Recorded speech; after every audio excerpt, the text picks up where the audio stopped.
In the autumn of 1848, when construction workers began demolishing the abandoned St. Mary's Academy for young ladies in Salem, Massachusetts, they made a discovery that would haunt the town for generations. Hidden beneath the Academy's chapel floorboards, sealed in a lead-lined box, were 47 small leather journals, each bearing the name of a different girl. The pages contained detailed accounts of unspeakable horrors, but what terrified investigators most were the meticulously kept client records, listing names that read like a who's who of New England's political elite. The Commonwealth of Massachusetts immediately sealed the findings, claiming public safety concerns, and, to this day, those records remain classified in the state archives. What I'm about to tell you comes from testimonies that were never meant to see the light of day, documents that powerful families tried desperately to bury, and the dying confession of a woman who carried these secrets for 60 years. If you're someone who seeks the truth behind America's darkest secrets, someone who isn't afraid to peer into the shadows of our nation's past, then this story is for you. But I must warn you, what happened at St. Mary's Academy challenges everything we thought we knew about respectability, power, and innocence in 19th century New England. Before we descend into this abyss of human corruption, hit that subscribe button if you're brave enough to uncover the mysteries that others dare not tell, and let me know in the comments what state you're listening from, because this horror could have happened anywhere. Now let me take you back to a time when evil wore the mask of virtue. Salem, Massachusetts in 1811 was a city still haunted by its infamous past, yet determined to reinvent itself as a beacon of moral righteousness and educational progress. The witch trials of 1692 had left an indelible stain on the community's reputation, and by the early 19th century, Salem's leading families were desperately seeking ways to restore their town's standing in the eyes of New England society. It was into this atmosphere of redemption and reinvention that the Fairfax family arrived, carrying with them impeccable credentials and a vision that would captivate the town's elite. Victoria Fairfax was a woman of remarkable presence, tall, elegant, with steel-gray eyes that seemed to peer directly into one's soul.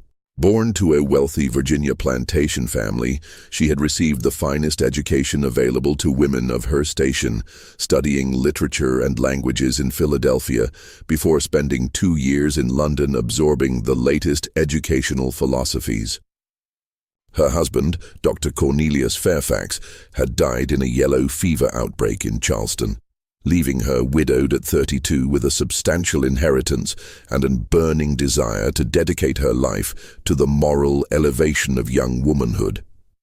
When Victoria announced her intention to establish the St. Mary's Academy for young ladies in Salem, the town's Congregationalist leadership embraced her vision with enthusiasm. Here was a woman of obvious refinement and Christian virtue, offering to provide free education to orphaned and impoverished girls, while also accepting paying students from respectable families. The academy would teach not only reading, writing, and arithmetic, but also music, French, needlework, and most importantly, moral instruction rooted in Protestant values. The building Victoria selected for her academy had a history as complicated as Salem itself. The imposing 3-story Georgian mansion on Beacon Hill had been constructed in 1787 by merchant Samuel Hartwell, who had made his fortune in the China trade. After Hartwell's death in 1809, the property had stood empty, its dark windows overlooking Salem Harbor like dead eyes. Local residents whispered that the house was cursed. 3 different families had attempted to live there, and each had fled within months, citing strange sounds and an oppressive atmosphere that seemed to press down upon them like a physical weight. But Victoria Fairfax showed no fear of such superstitions. She purchased the property for a fraction of its assessed value and immediately began extensive renovations. Workmen added a chapel wing, complete with stained glass windows depicting scenes from the lives of female saints. They constructed dormitories that could house 30 girls, a dining hall that could seat 50, and most notably, a series of private chambers on the third floor that Victoria described as meditation rooms where students could reflect on their spiritual development in solitude. Joining Victoria in her noble endeavor were two family members who shared her passion for education and moral guidance. Evangeline Fairfax, Victoria's younger sister, was a delicate woman with prematurely grey hair and hands that trembled slightly when she spoke, a condition she attributed to a childhood fever. Despite her fragile appearance, Evangeline possessed a remarkable gift for music and languages, and she would serve as the Academy's primary instructor in these subjects. Her voice, when she sang hymns during chapel services, was said to be so beautiful that even the most hardened sailors would pause in their work to listen when the sound drifted down from the Academy's windows.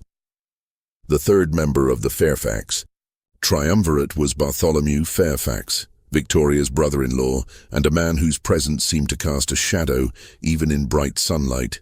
Tall and gaunt, with deep-set eyes and a voice that carried the authority of absolute conviction, Bartholomew had spent 15 years as a traveling preacher throughout the southern states before answering Victoria's call to serve as the Academy's chaplain.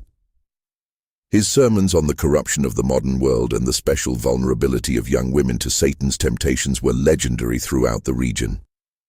Parents who heard him speak felt both terrified for their daughters' spiritual welfare and grateful that such a vigilant guardian would be watching over them at St. Mary's.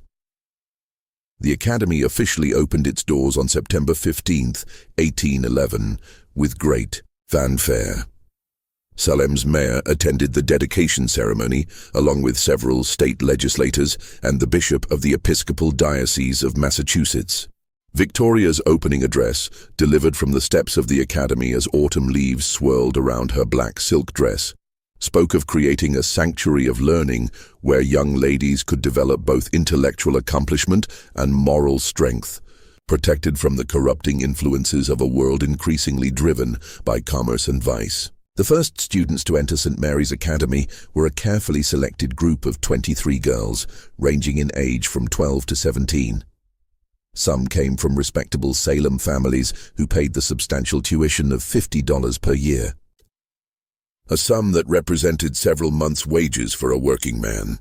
But Victoria's stated mission was to serve those less fortunate, and more than half of the initial enrollment consisted of orphans and daughters of impoverished families, accepted without charge as demonstrations of the Academy's Christian charity. Among these charity students was 14-year-old Margaret Sullivan, whose Irish immigrant parents had died in a tenement fire the previous winter. Margaret was a bright-spirited girl with red hair and green eyes that sparkled with intelligence and curiosity. She had been working in a textile mill for 6 months when a representative of the Academy approached her with an offer that seemed too good to be true: free room, board, and education in exchange for helping with domestic duties around the Academy. Another was 15-year-old Priscilla Morse, whose father had been lost at sea and whose mother had died of consumption, leaving her in the care of an uncle who made it clear that her presence was an unwelcome burden. Priscilla was quiet and serious, with dark hair that she wore in a severe bun, and a habit of reading any book she could find. The prospect of attending a real school, with access to a library and qualified teachers, seemed like an answered prayer. The third was 13-year-old Hannah Whitmore, perhaps the most tragic case of all. Hannah's father had been convicted of theft and sentenced to 5 years in prison, while her mother had simply disappeared one night, leaving behind only a note saying she could no longer bear the shame. Hannah had been living in the Salem poorhouse when Victoria Fairfax personally visited and offered her a place at the Academy. The girl's pale, hollow-cheeked face had brightened for the first time in months when she learned she would have her own bed, regular meals, and the chance to learn to read properly. These girls, along with their 20 classmates, entered St. Mary's Academy with hearts full of hope and gratitude. They had no way of knowing that they were walking into a carefully constructed trap, that the woman who promised to protect their virtue was about to steal their innocence, and that the elegant Georgian mansion overlooking Salem Harbor would become their prison, their nightmare, and for many of them, their tomb. The first hint that something was amiss at St. Mary's Academy came not from the students themselves, but from Mrs. Abigail Thornton, a seamstress who lived in a modest cottage at the base of Beacon Hill. Mrs. Thornton had been commissioned to provide linens and clothing for the academy, and her weekly deliveries gave her occasion to observe the daily routines of the institution from a distance. It was on a grey October morning in 1812, exactly 13 months after the academy's opening, that Mrs. Thornton first noticed something peculiar. She had arrived earlier than usual to deliver a shipment of winter cloaks and was surprised to see several well-dressed gentlemen departing from the academy's side entrance, the same entrance that led directly to the private chambers on the 3rd floor. What struck her as odd was not merely their early morning departure, but their obvious efforts to avoid being seen. They moved quickly to waiting carriages, keeping their heads down and their hat brims low over their faces. Over the following weeks, Mrs. Thornton began to pay closer attention to the comings and goings at the academy. She noticed that these mysterious visitors always arrived after dark and always used the side entrance.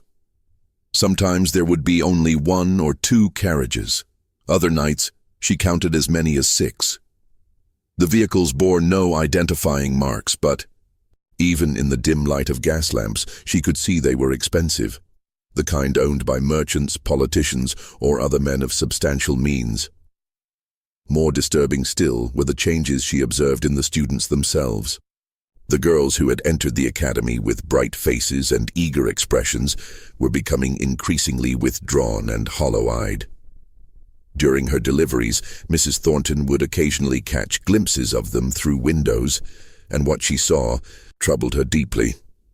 Many appeared listless and moved with a strange dreamlike quality, as if they were walking through water.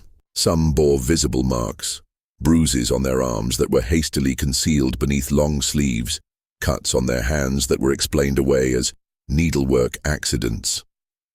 The transformation was most noticeable in Margaret Sullivan, the spirited Irish girl who had once chatted excitedly about her studies whenever Mrs. Thornton encountered her. By winter, Margaret rarely spoke at all. Her vibrant red hair had become dull and lifeless, hanging in limp strands around a face that had grown gaunt and pale. When she did meet Mrs. Thornton's eyes, there was something desperate in her gaze, as if she were trying to communicate a message she dared not speak aloud. It was on the night of December 13th, 1812, that Mrs. Thornton witnessed something that would haunt her for the rest of her life. Unable to sleep due to a persistent cough, she had risen from her bed around midnight to brew some chamomile tea. As she stood by her kitchen window waiting for the water to boil, she noticed unusual activity at the academy. Light flickered in the 3rd floor windows, not the steady glow of candles or oil lamps, but an erratic dancing illumination that suggested torches or perhaps a small fire. At first she assumed someone was simply reading late or tending to a sick student, but then she heard sounds that made her blood run cold. Muffled screaming that seemed to come from the academy's chapel. The sounds were intermittent, lasting only a few seconds at a time, but they were unmistakably human and unmistakably expressions of agony or terror. Mrs. Thornton pressed her face against the cold window glass, straining to see more clearly. The chapel windows glowed with that same strange flickering light, and she could make out shadowy figures moving inside. The screaming continued sporadically for nearly an hour, punctuated by periods of silence that were somehow even more unsettling than the sounds themselves. When morning came, Mrs. Thornton convinced herself that she must have been mistaken, that her fever and exhaustion had caused her to imagine things. But when she made her next delivery to the academy 3 days later, she learned that one of the students, young Hannah Whitmore, had died suddenly during the night of December 13th. Victoria Fairfax, dressed in mourning clothes that somehow made her appear more imposing than grieving, explained that the girl had succumbed to a sudden fever despite the best efforts of the academy's physician. The funeral was held the following morning in the Academy's chapel, a small private service attended only by the faculty and students. Mrs. Thornton was not invited, but she could hear the hymns drifting down from the hill, sung in voices that seemed more fearful than mournful. Evangeline Fairfax's beautiful soprano rose above the others, but even her angelic voice could not mask the underlying note of desperation that seemed to permeate the entire performance. Hannah Whitmore was buried in the small cemetery behind the Academy, marked with a simple stone cross bearing only her name and dates of birth and death. No family members attended the service because she had no family left, a fact that Victoria Fairfax noted with what might have been satisfaction rather than sorrow. In the weeks that followed Hannah's death, Mrs. Thornton noticed that several other students seemed to be ailing. They moved more slowly, spoke even less frequently, and displayed the same listless behavior that had characterized Hannah in her final days. When she discreetly inquired about their health, Victoria Fairfax assured her that the girls were simply experiencing the normal effects of intensive academic study combined with the moral discipline necessary for their spiritual development. Young ladies of their unfortunate backgrounds, Victoria explained in her crisp, cultured voice, often require significant adjustment before they can fully embrace the refined way of life we provide here. Some find the transition more challenging than others, but Mrs. Thornton's suspicions were not so easily dismissed. She began to take careful note of which students appeared to be struggling, and she noticed a disturbing pattern. The girls who seemed most affected were invariably among the poorest, those who had no families to inquire about their welfare or financial resources to leave the academy if they chose. The paying students, while certainly more subdued than when they had first arrived, maintained better color in their cheeks and greater alertness in their eyes. The pattern became impossible to ignore when, in February of 1813, 2 more students died within a single week. Priscilla Morse, the quiet girl who had loved to read, was found dead in her bed on a Tuesday morning, apparently having passed away peacefully in her sleep. 3 days later, Mary Catherine O'Brien, another Irish orphan, succumbed to what was described as brain fever after a brief illness characterized by violent convulsions. Both girls were buried in the Academy Cemetery with the same simple ceremony that had marked Hannah's passing. Their deaths were reported to the town authorities. But since Dr. Fairfax's cousin, Dr. Edmund Fairfax, served as both the Academy's physician and the official coroner for that district, the deaths were officially attributed to natural causes, without further investigation. Mrs. Thornton found herself torn between her growing suspicions and her awareness that she was just a simple seamstress with no evidence beyond her own observations. Who would believe her if she suggested that something sinister was happening at Salem's most prestigious academy for young ladies? Victoria Fairfax was respected throughout the community, praised for her charitable work and her dedication to education. The academy received regular visits from local clergy and civic leaders, all of whom spoke glowingly of the institution's mission and achievements. Yet she could not shake the image of those flickering lights in the chapel windows or the memory of those muffled screams echoing through the December night. Something terrible was happening on Beacon Hill, something that the respectable facade of St. Mary's Academy was designed to conceal. But it would be years before the truth began to emerge, and when it did, the reality would prove to be far more horrific than even Mrs. Thornton's darkest suspicions had imagined. By the spring of 1813, a strange quietude had settled over St. Mary's Academy for young ladies, as if the very walls had absorbed the sorrow and secrets within them, and now emanated an oppressive silence that seemed to muffle even ordinary sounds. The death of 3 students within 4 months had cast a pall over the institution.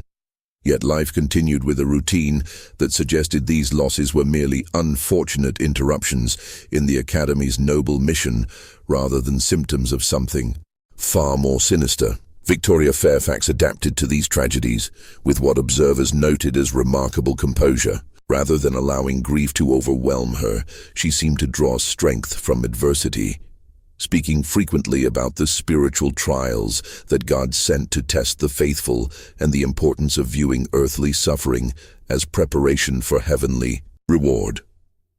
Her sermons to the remaining students took on an increasingly intense quality, dwelling on themes of sacrifice, submission, and the necessity of absolute obedience to those whom God had placed in authority over them. "Young ladies," she would intone from the chapel pulpit, her steel-grey eyes sweeping across the assembled students like a blade cutting through silk. "You must understand that your previous lives, lives of poverty, abandonment, and moral confusion, have left marks upon your souls that can only be cleansed through the most rigorous spiritual discipline. The path to redemption is not easy, and some among you may not possess the strength necessary to complete the journey. But for those who do, the rewards will be beyond earthly comprehension." The surviving students had learned to listen to these addresses with carefully composed expressions that revealed nothing of their inner thoughts. They had learned, through means both subtle and overt, that displays of emotion or independent thinking were not welcomed at St. Mary's Academy. Those who asked too many questions or showed too much curiosity about the Academy's operations found themselves assigned to increasingly unpleasant duties, scrubbing floors with lye soap that burned their hands, working in the Academy's garden during the hottest part of summer days, or spending long hours alone in the meditation rooms on the third floor, contemplating their sins and shortcomings. Margaret Sullivan, now 15 and barely recognizable as the spirited girl who had entered the Academy 18 months earlier, had become a master of this emotional concealment. She moved through her daily routines like a ghost, haunting familiar halls, speaking only when spoken to and keeping her thoughts locked away behind eyes that had learned to reveal nothing. But beneath this carefully constructed exterior, Margaret's mind remained sharp and observant.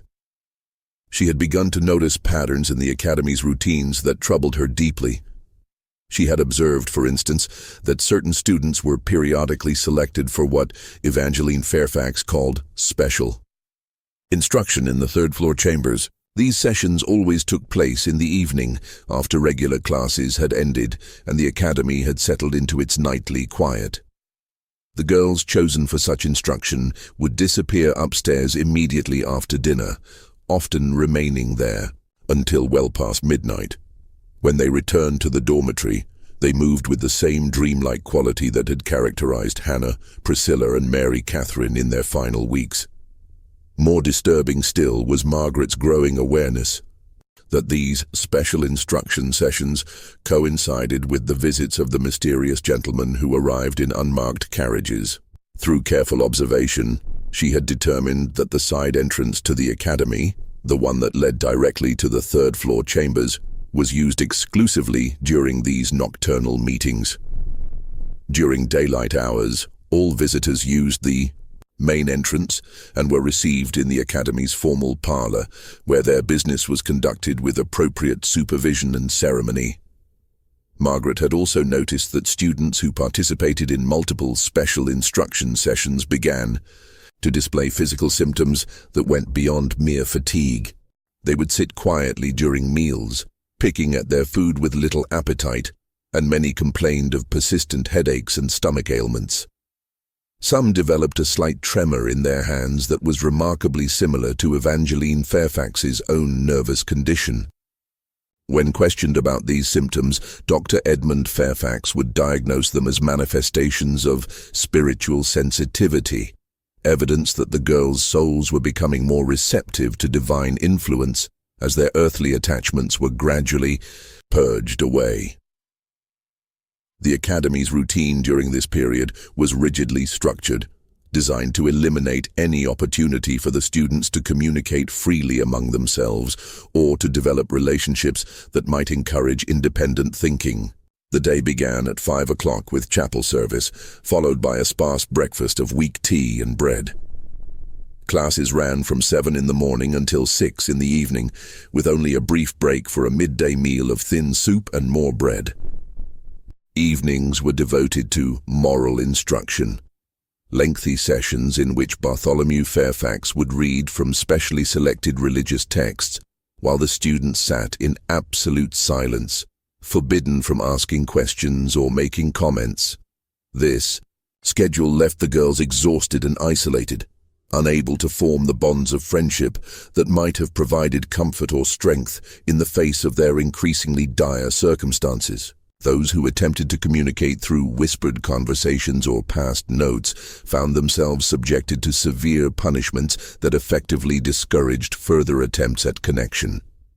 Yet despite these precautions, information began to spread among the students through a network of subtle gestures, meaningful glances, and carefully coded conversations that took place during supervised activities.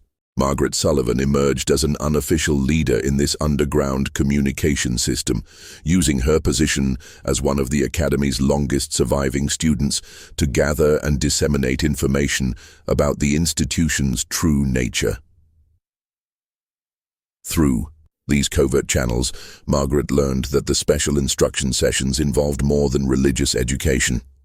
Girls who had undergone these experiences described being given strange-tasting tea that made them feel dizzy and disoriented, followed by activities that they found difficult to remember clearly afterward. Some recalled being dressed in unusual clothing, white gowns that resembled burial shrouds rather than normal garments. Others remembered being required to participate in ceremonies that involved candles, incense, and recited prayers in languages they did not recognize. Most disturbing of all were the accounts of the gentlemen who attended these sessions. The girls described men of various ages, all well-dressed and clearly prosperous, who spoke with the accents of education and refinement, but whose eyes held an hunger that made the students instinctively afraid. These men would observe the ceremonies from chairs arranged around the perimeter of the third-floor chambers, sometimes participating in the prayers and rituals, but always maintaining an air of detached authority that suggested they were not merely observers but active participants in whatever was taking place. As winter gave way to spring in 1813, Margaret began to understand that she and her fellow students were trapped in a situation far more dangerous than simple educational fraud or religious fanaticism. They were prisoners in an institution that presented itself as a sanctuary of learning and moral development, but functioned as something far more sinister, something that required the systematic destruction of young women's spirits and, ultimately, their lives. The realization filled her with a mixture of terror and determination that surprised her with its intensity. She had survived longer than Hannah, Priscilla, and Mary Catherine, but she could see the same symptoms beginning to manifest in herself and others. The trembling hands, the persistent fatigue, the growing difficulty in concentrating on even, simple tasks, all suggested that whatever process had claimed the lives of her friends was now claiming her as well. But Margaret Sullivan had not endured 2 years of poverty, abandonment, and suffering, only to surrender without a fight. As the spring of 1813 progressed, she began to formulate a desperate plan, a plan that would either secure her freedom or ensure that the truth about St. Mary's Academy would not die with her. The Academy's carefully constructed facade of respectability was about to face its first serious challenge, though it would take years for the full extent of the Fairfax family's crimes to be revealed to the world. The opportunity Margaret Sullivan had been waiting for came in the form of Miss Constance Hartwell, a young woman whose arrival at St. Mary's Academy in September of 1813 would prove to be the catalyst for events that Victoria Fairfax could never have anticipated. Miss Hartwell was not a student, but a new instructor hired to teach mathematics and natural philosophy to the Academy's more advanced pupils. Her presence represented a significant departure from the Fairfax family's previous practice of keeping all educational duties within their immediate circle. Constance Hartwell was 24 years old, the daughter of a prosperous Boston merchant, who had provided her with an education that was remarkable for its breadth and rigor. She had studied at Miss Willard's Female Seminary in Troy, New York, where she had been exposed to progressive ideas about women's education and intellectual capabilities. Unlike the subdued, carefully controlled atmosphere that characterized St. Mary's Academy, Miss Willard's institution had encouraged critical thinking, independent research, and open discussion of complex ideas. Miss Hartwell had accepted the position at St. Mary's for reasons both practical and idealistic. The salary offered by Victoria Fairfax was generous, more than she could earn at any other educational institution in New England, and the opportunity to work with disadvantaged girls appealed to her strong sense of social responsibility. Her father had initially opposed her decision to work at all, believing that a woman of her social standing should focus on finding a suitable husband rather than pursuing a career. But Constance had inherited her father's stubborn determination along with his sharp intellect, and she had convinced him that teaching would provide valuable experience in managing people and resources that would serve her well regardless of what path her life ultimately took. From her first day at the academy, Constance noticed inconsistencies that troubled her analytical mind. The students she had been assigned to teach were clearly intelligent, but they displayed a curious passivity that seemed at odds with their obvious capabilities. When she asked questions designed to stimulate discussion and critical thinking, she was met with blank stares and mechanical recitations of facts that suggested rote memorization rather than genuine understanding. More puzzling still was the students' apparent fear of expressing opinions or asking questions of their own. In her previous teaching experience, Constance had found that young women, when given permission to think freely, were naturally curious and eager to explore new ideas. But the girls at St. Mary's Academy seemed to have had all intellectual curiosity systematically suppressed, as if independent thought itself had been identified as a dangerous tendency that needed to be eliminated. During her first weeks at the academy, Constance attributed these observations to the rigorous religious discipline that clearly dominated the institution's culture.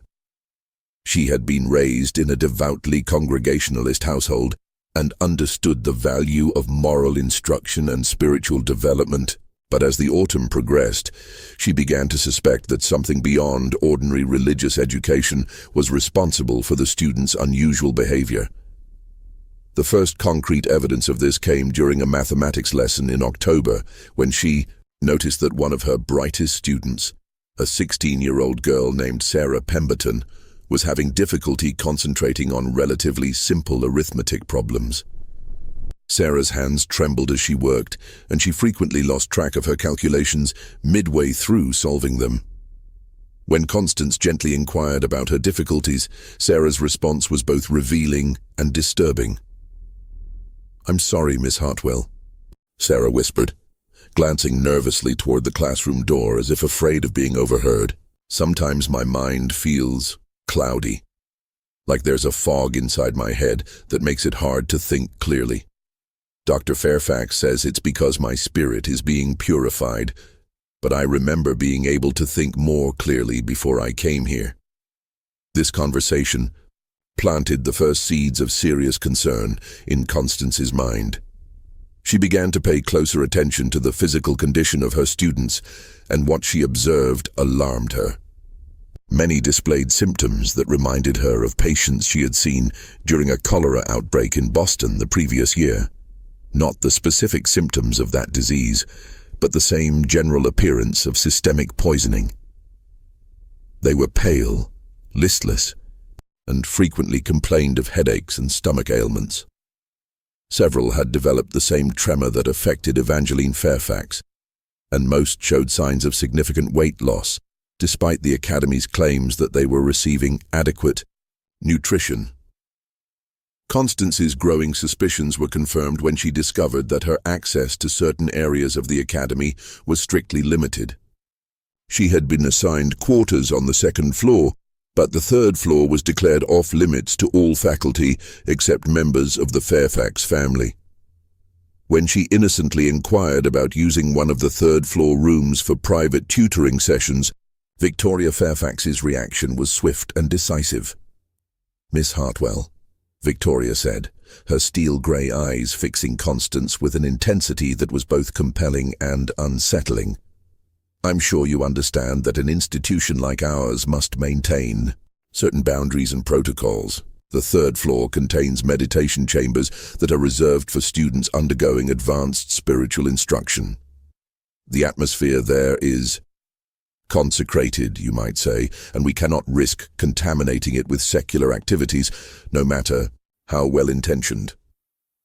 The firmness of this prohibition, combined with Victoria's obvious discomfort at having the subject raised, convinced Constance that the third floor held secrets that the Fairfax family was determined to protect. She began to observe the academy's nighttime routines more carefully, noting the patterns of activity that Mrs. Thornton had witnessed from her cottage, but which were invisible to most residents of the academy itself. It was during one of these covert observations that Constance first encountered Margaret Sullivan in circumstances that would forge an alliance between them. On a November evening, when rain drummed against the academy's windows and wind howled around its corners, Constance was returning from the library when she noticed a figure moving stealthily through the corridor that led to the side entrance. The figure was clearly one of the students, but she was not dressed in the standard grey wool dress that served as the academy's uniform. Instead, she wore a white gown that seemed to glow in the dim light of the corridor's oil lamps. Constance followed at a distance, her footsteps muffled by the thick carpet that covered the hallway floors. She watched as the figure, whom she now recognized as Margaret Sullivan, approached the side entrance and pressed her ear against the door. Margaret remained in this position for several minutes, clearly listening to something happening on the other side before turning and retracing her steps. When Margaret spotted Constance in the shadows, both young women froze, uncertain how to proceed. The moment stretched between them, fraught with mutual recognition that they had both been engaged in activities that would be severely punished if discovered. Finally, Margaret stepped forward, her green eyes meeting Constance's with an intensity that conveyed both desperation and determination. "Miss Hartwell," Margaret whispered, her voice barely audible above the sound of rain against the windows. "I need to speak with you, but not here and not now. Tomorrow, during your mathematics class, ask me to stay after to discuss my work. I have things to tell you that you need to know." The following day's mathematics lesson passed with agonizing slowness, but finally the other students were dismissed and Margaret remained behind as arranged. What she told Constance during the next hour would shatter the young teacher's assumptions about St. Mary's Academy and launch both women on a desperate quest for evidence that could expose the truth about the Fairfax family's crimes. Margaret's account was both detailed and horrifying. She described the special instruction sessions in clinical terms that suggested she had been observing and analyzing the Academy's operations with the systematic approach of a trained investigator. She explained the pattern of student deaths, the mysterious nighttime visitors, and the growing evidence that the girls were being systematically poisoned with substances that clouded their minds and weakened their bodies. Most shocking of all was Margaret's theory about the true purpose of the Academy. Based on overheard conversations, observed behaviors, and the accounts of students who had undergone special instruction, she believed that St. Mary's Academy was not an educational institution at all, but rather an elaborate procurement operation designed to provide young women for the entertainment of wealthy and powerful men. The education and religious instruction were merely facades designed to maintain the Academy's reputation, while the real business was conducted in the third floor, chambers under cover of darkness.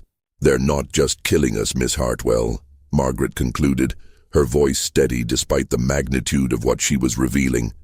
"They're destroying us first, our minds, our will, our ability to resist or escape. And then, when we're too weak to fight anymore, they use us until we die." Hannah, Priscilla, Mary, Catherine, they didn't die of fever or brain sickness. They were murdered, as surely as if someone had put a knife through their hearts. Constance listened to this account with growing horror and a sick certainty that Margaret's analysis was correct.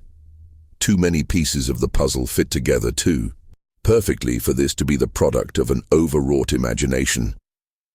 The trembling hands, the clouded minds, the mysterious visitors, the rigid control over information and movement, all of it pointed to a conspiracy of almost unimaginable evil. But even as she accepted the truth of Margaret's revelations, Constance understood the enormity of the challenge they faced.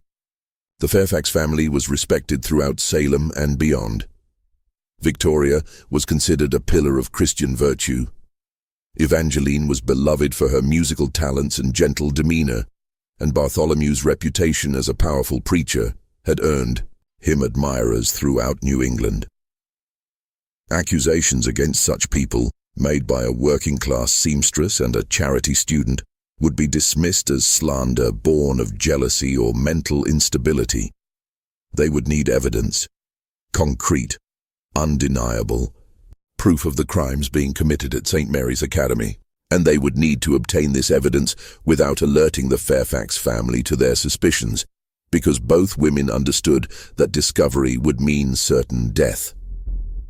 The Academy had already demonstrated its ability to eliminate inconvenient witnesses while maintaining its facade of respectability.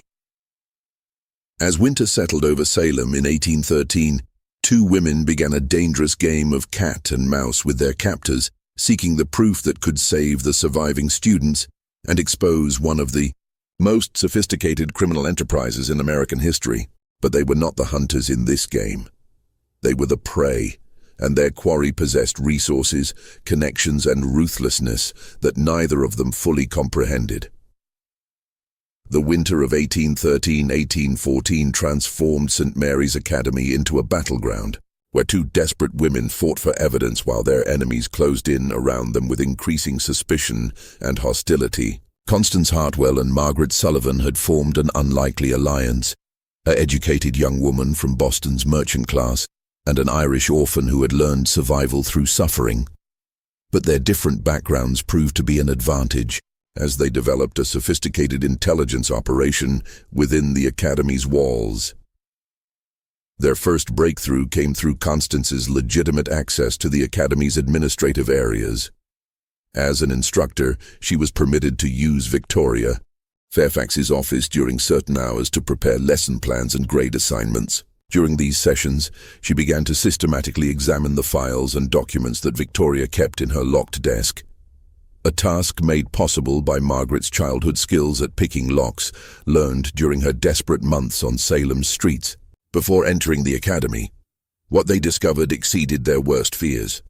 Hidden beneath conventional academic records and correspondence were detailed ledgers that recorded financial transactions unlike anything a legitimate educational institution would maintain.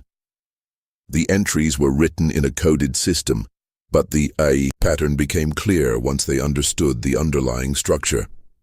Each student was assigned a number, and their progress was tracked through a series of evaluations that had nothing to do with academic achievement. Margaret's blood ran cold when she found her own entry. Subject 12.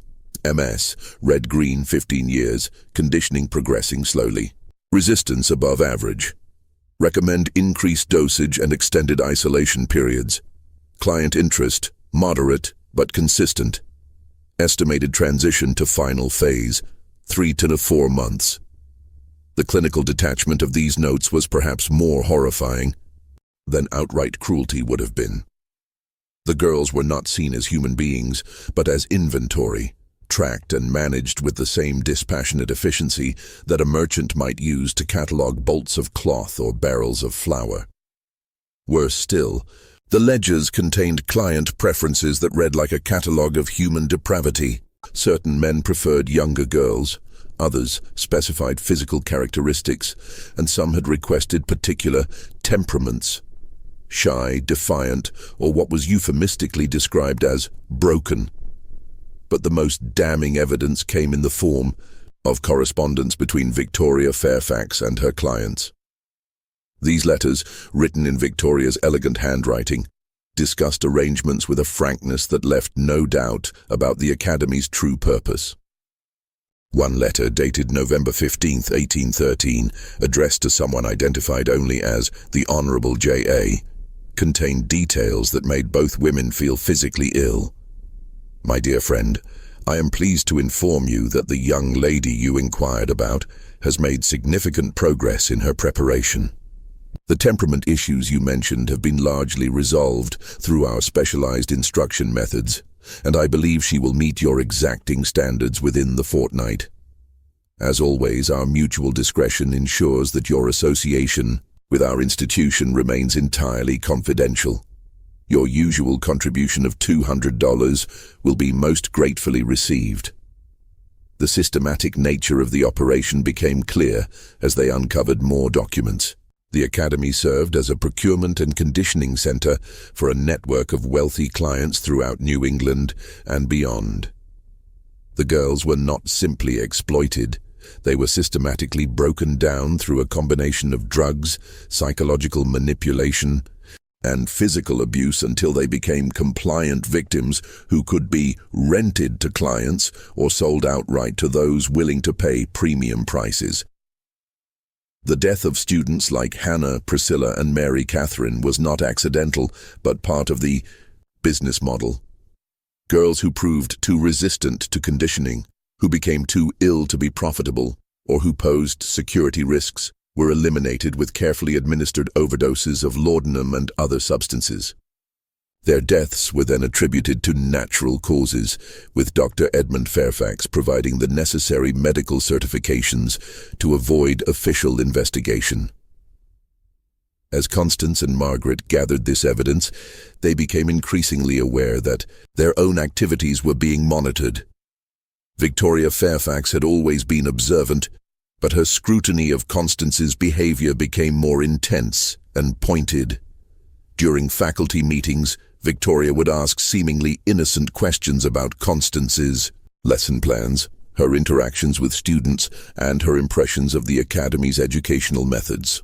But beneath the polite inquiry, Constance could sense a predatory intelligence evaluating her responses for signs of suspicion or disloyalty.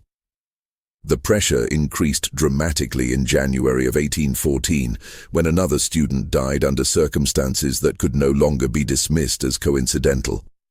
Elizabeth Morrison, a 14-year-old from a poor farming family, had been at the Academy for only 4 months when she was found dead in her bed on a Tuesday morning. Unlike the previous deaths, which had been attributed to fever or brain sickness, Elizabeth showed no signs of illness before her death. She had simply failed to wake up, as if her life had been quietly extinguished during the night. Dr. Edmund Fairfax's examination of the body was perfunctory, lasting less than 10 minutes before he declared the cause of death to be heart failure brought on by spiritual excitement. But Constance, who had observed Elizabeth closely during her mathematics classes, knew that the girl had shown no signs of heart problems. She had been pale and listless like the others, but she had also been one of the more alert students, still capable of asking intelligent questions and demonstrating genuine interest in her studies. More troubling still was the timing of Elizabeth's death. Margaret had confided to Constance that Elizabeth had been selected for special instruction on 3 consecutive evenings before her death, and that she had seemed particularly distressed after these sessions. According to other students, Elizabeth had been heard crying in her sleep and had spoken of wanting to write a letter to her parents, a request that had been firmly denied by Evangeline Fairfax on the grounds that contact with family members would interfere with the spiritual development process. The night after Elizabeth's funeral, Constance made a decision that would either provide them with the evidence they needed or result in their own deaths. She resolved to infiltrate one of the special instruction sessions and witness firsthand what was happening in the third-floor chambers. It was an enormous risk, but she had concluded that they would never gather sufficient evidence through document analysis alone. They needed to see the crimes being committed with their own eyes. Margaret initially opposed this plan, arguing that the risk was too great and that Constance's discovery would doom them both. But Constance had inherited her father's determination along with his business acumen, and she had become convinced that half measures would not suffice. If they were going to expose the Fairfax family's crimes, they needed evidence that could not be dismissed or explained away by clever lawyers and corrupt officials. The opportunity came on February 8, 1814, a night when the third-floor chambers was scheduled to host what the coded ledgers described as a large gathering with multiple clients. Margaret had learned through her network of student informants that 6 girls had been selected for this session, including herself and 2 other long-term residents of the academy. The session was scheduled to begin at 9 o'clock in the evening, after the regular students had been secured in the dormitory and the academy had settled into its nightly routine. Constance's plan was audacious in its simplicity. She would conceal herself in one of the storage closets on the 3rd floor before the evening session began, then observe the proceedings through a small ventilation grate that provided a clear view of the main chamber. Margaret would participate in the session as required, but she would attempt to remain as alert as possible despite whatever drugs she was given, so that she could provide detailed testimony about anything Constance might not be able to see clearly.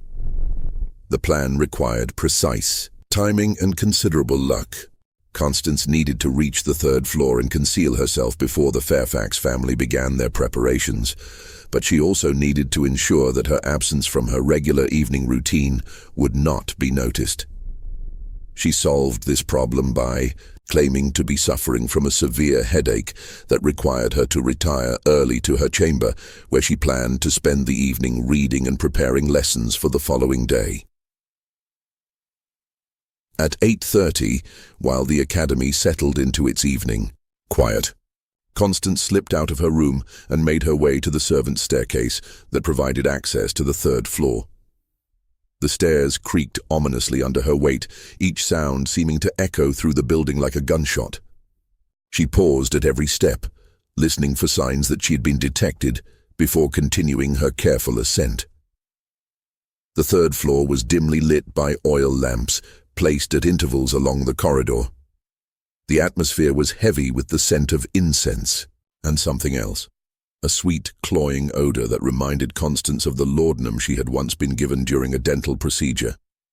The walls were lined with religious paintings depicting scenes of martyrdom and suffering, their dark colors and graphic imagery creating an atmosphere of oppression and doom.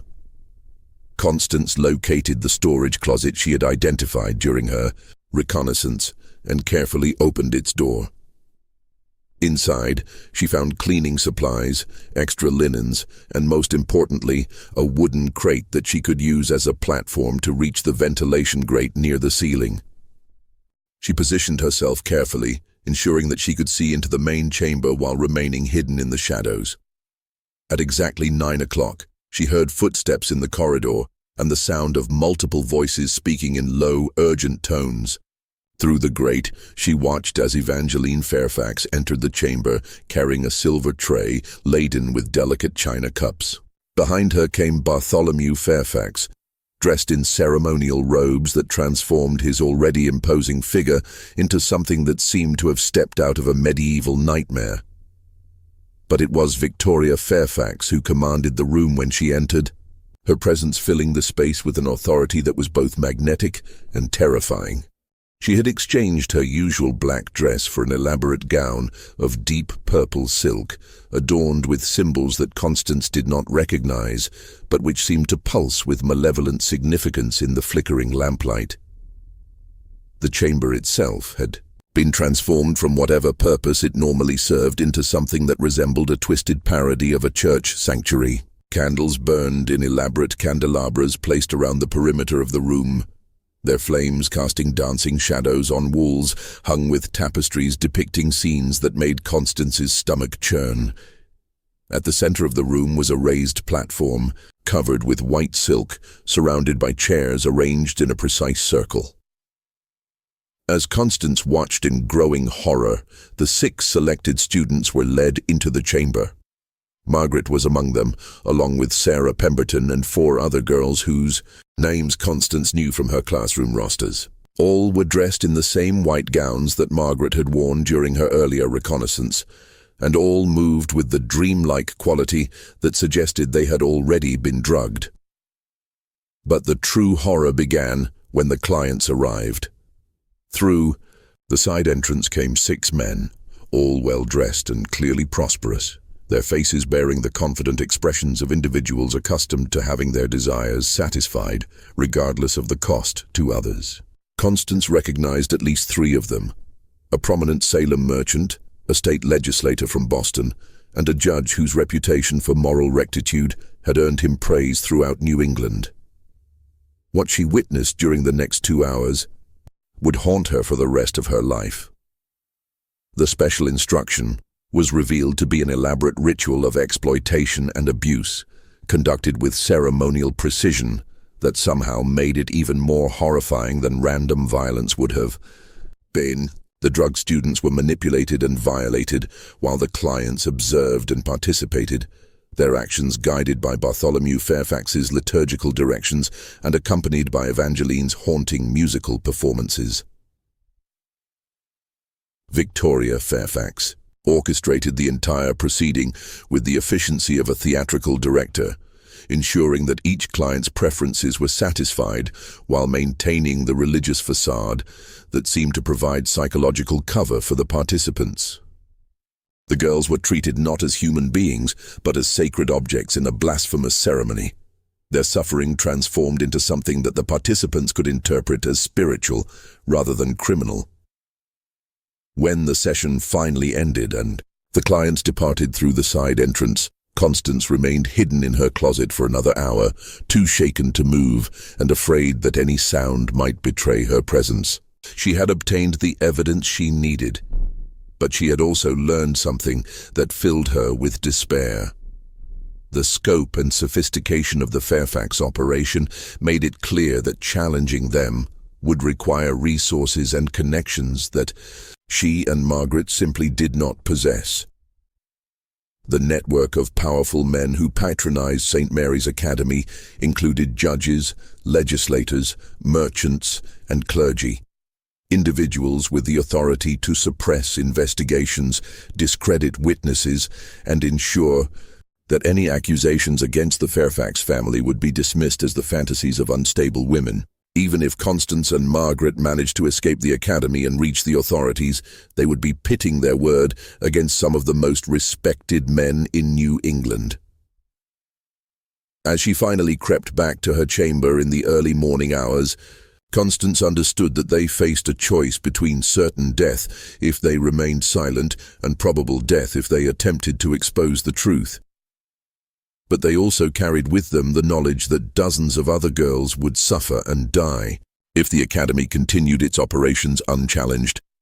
The game of cat and mouse had entered its final phase, and the stakes could not be higher.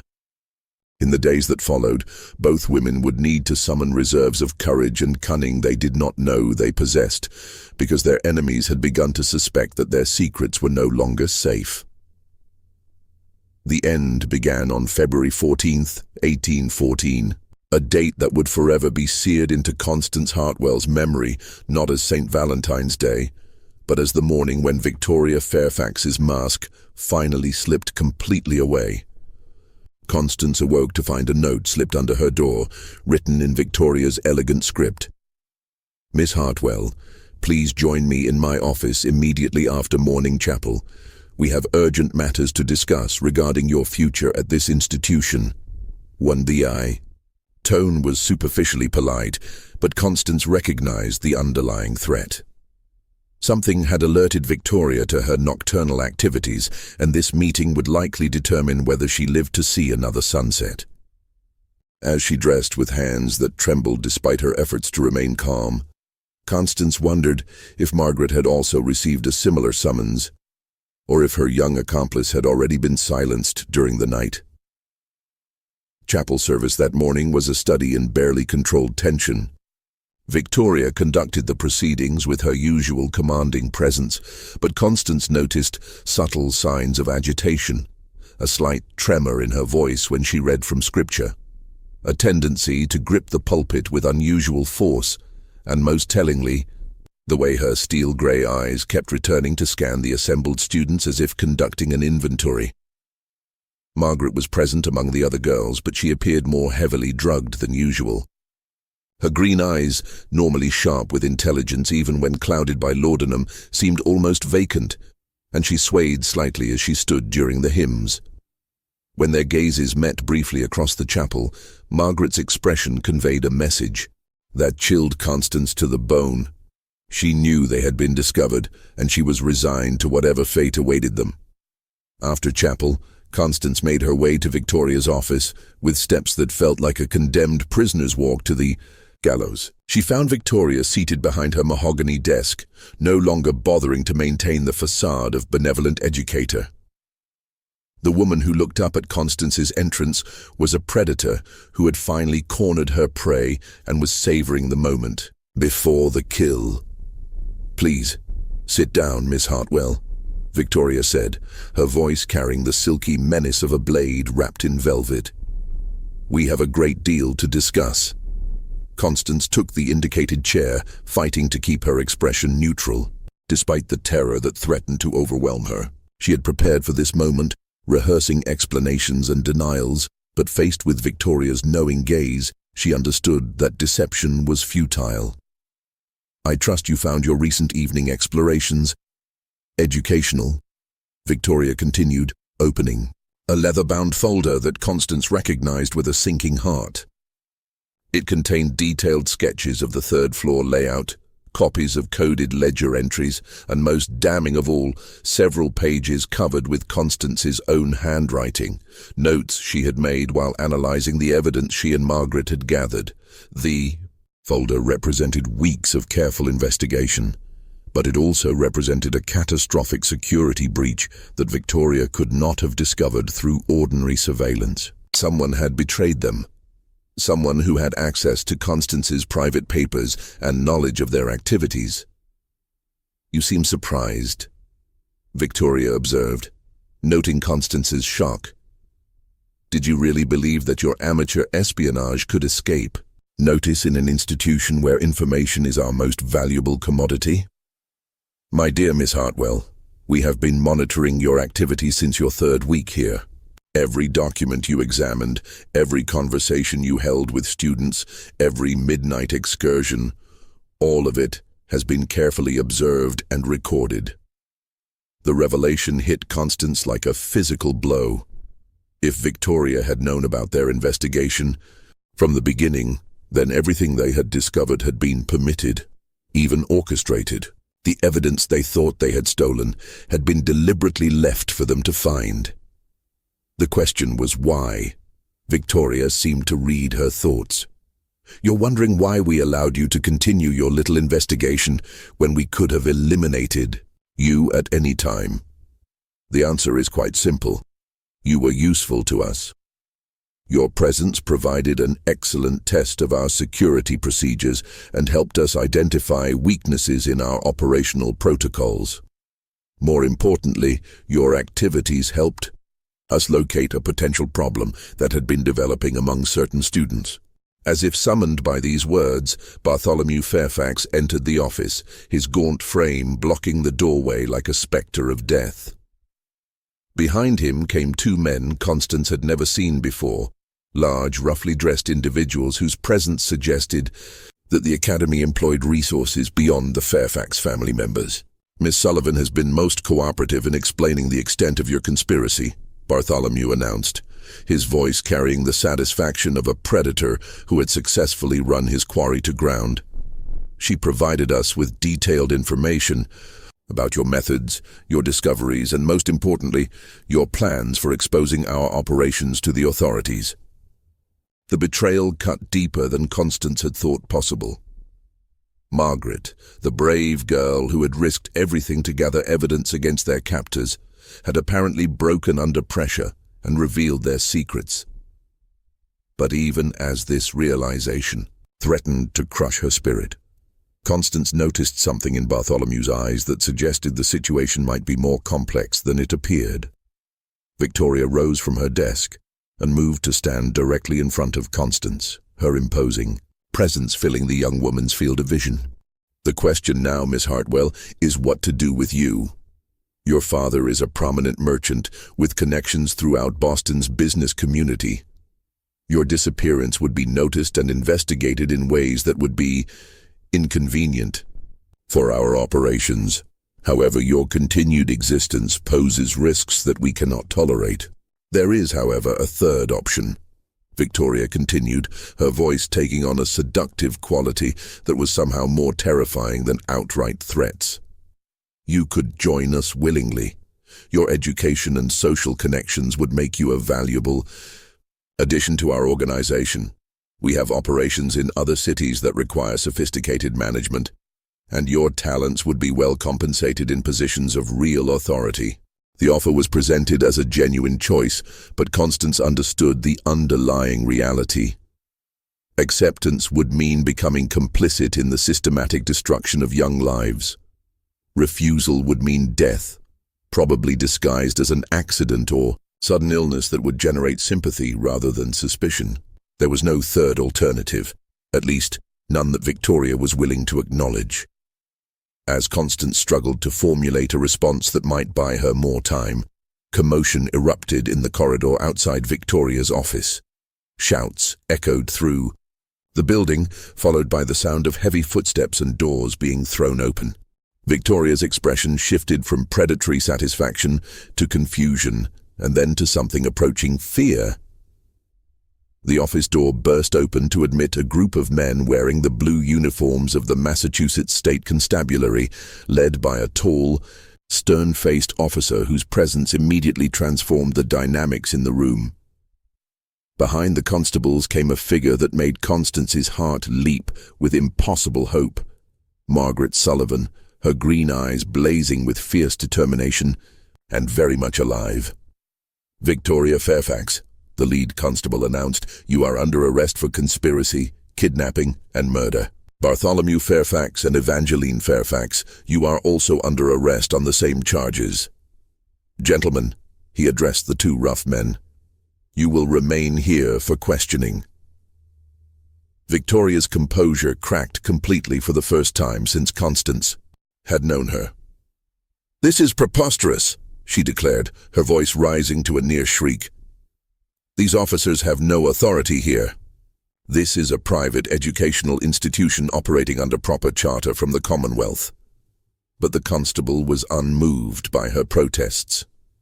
"Ma'am, we have sworn testimony from multiple witnesses, documentary evidence of criminal conspiracy, and eyewitness accounts of crimes committed on these premises. You will come with us now, peacefully, or we will use whatever force is necessary to compel your compliance." As the constables moved to place the Fairfax family members in custody, Margaret approached Constance with an expression that mixed triumph with exhaustion. "I'm sorry I couldn't tell you," she whispered urgently. "When they confronted me 2 days ago, I realized it was our only chance. They thought I was broken, that I would betray everything to save myself. Instead, I told them exactly what they wanted to hear, while I found a way to get word to the authorities." The plan that Margaret had executed was breathtaking in its audacity and desperation. When confronted by Bartholomew about her activities, she had indeed confessed everything, but she had also convinced him that her cooperation was motivated by fear, and that she would do anything to avoid punishment. Using this facade of compliance, she had gained access to parts of the academy normally forbidden to students, including the side entrance that connected to the outside world.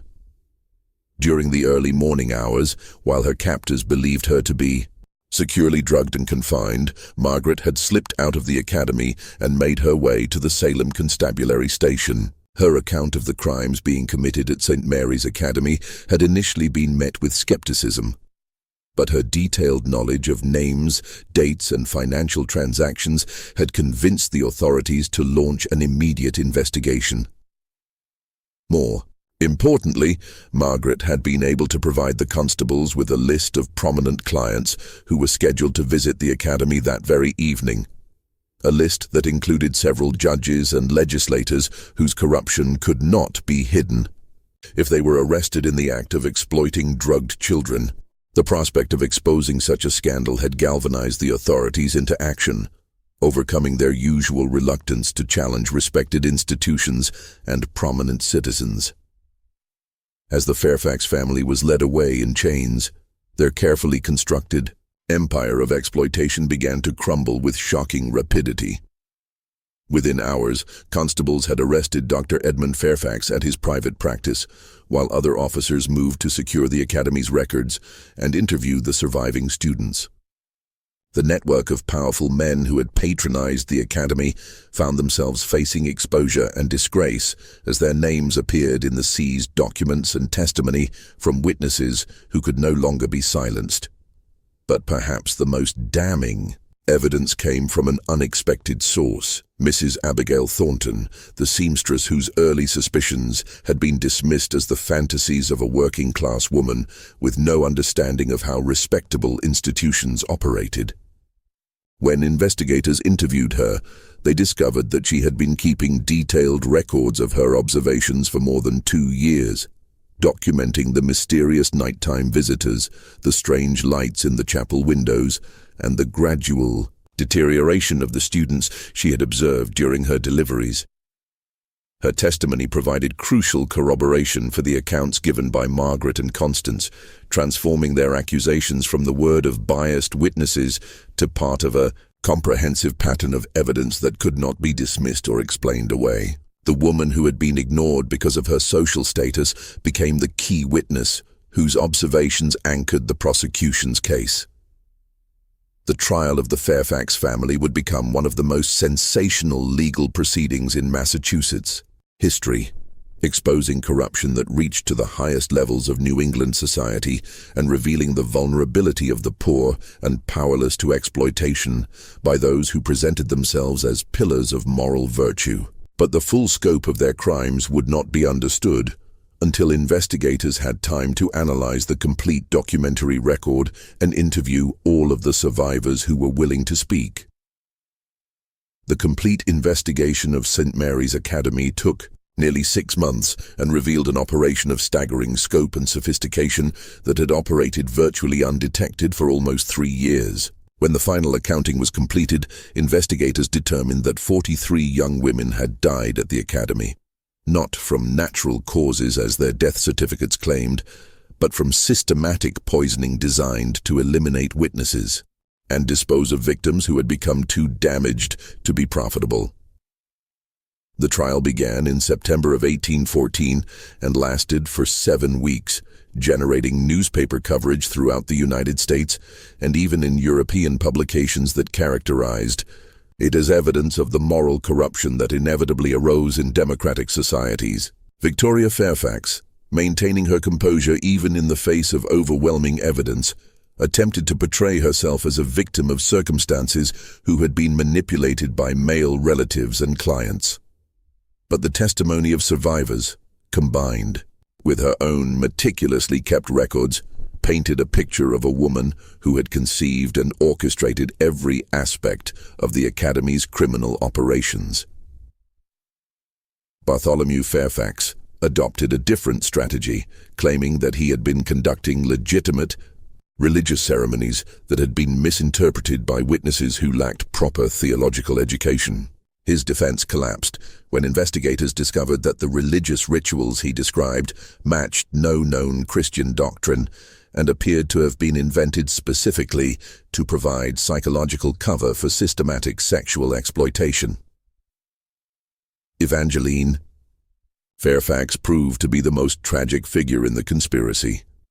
Medical examination revealed that she had been drugged consistently for more than a decade, rendering her mentally incompetent and transforming her into an unwitting accomplice in her family's crimes. Her musical performances during the exploitation sessions had been the product of careful conditioning rather than willing participation, and she retained almost no memory of the events she had helped facilitate. The network of prominent clients, who had patronized the academy faced varying fates depending on their social connections and political influence.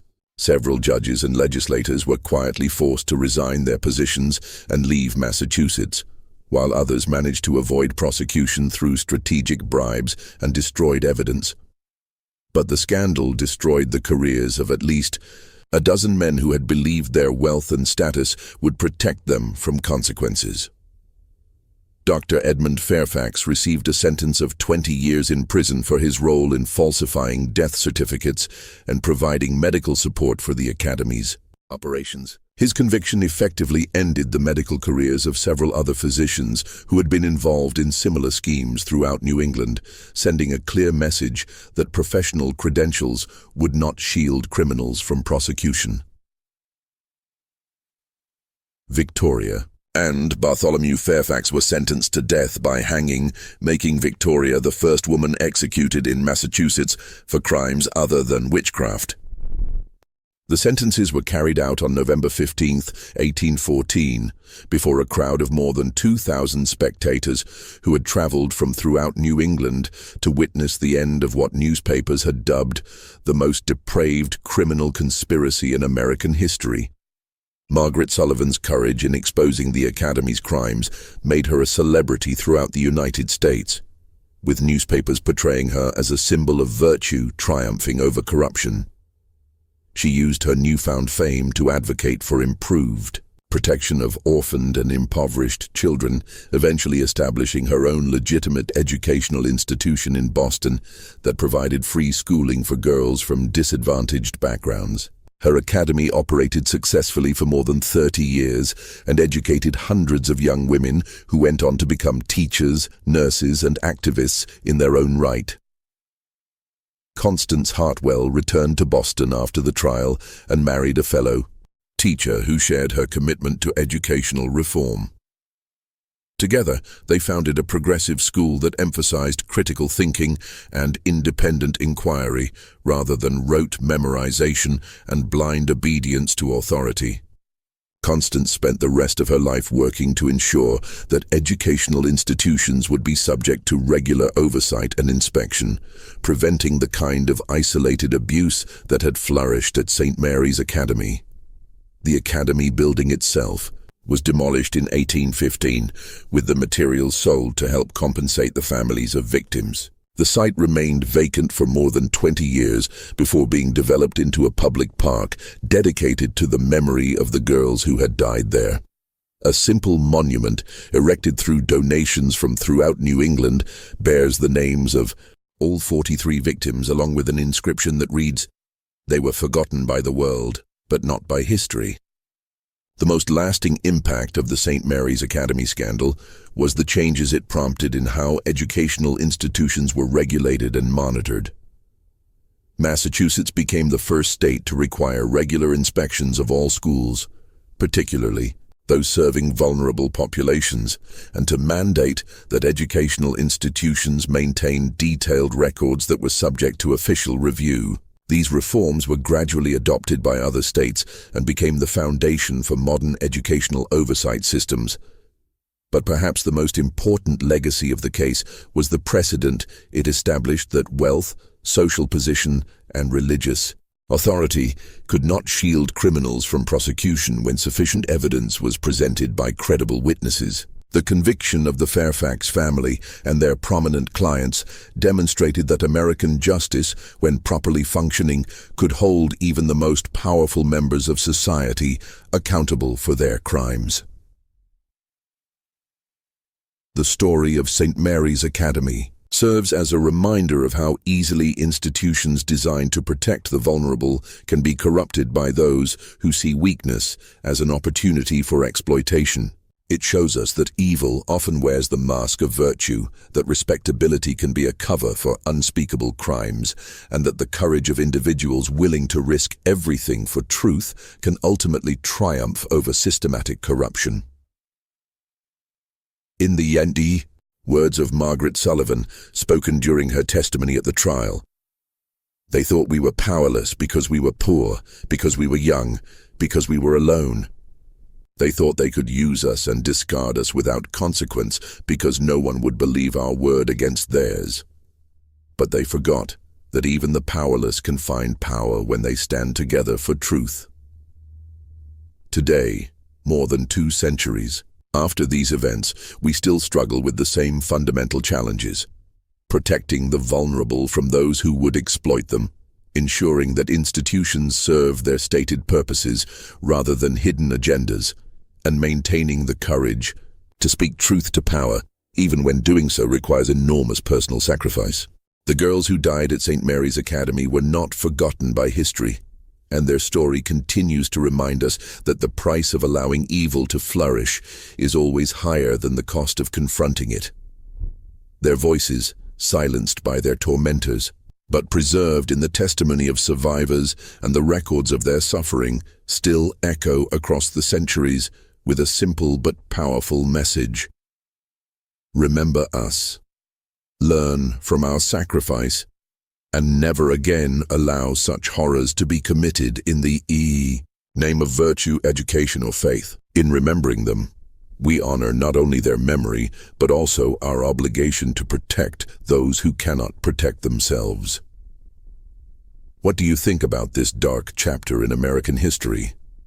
Do you believe that such systematic exploitation could happen today under the cover of respectability and religious authority? Share this video with someone who appreciates true crime stories that go beyond the surface to explore the deeper questions about power, corruption, and justice. Hit that like button if this investigation into America's hidden past resonated with you, and subscribe to never miss stories that reveal the secrets others would prefer to keep buried. Leave your thoughts in the comments below. Our community of truth seekers values every perspective on these complex historical mysteries. Until next time, remember that the past has lessons for those brave enough to listen.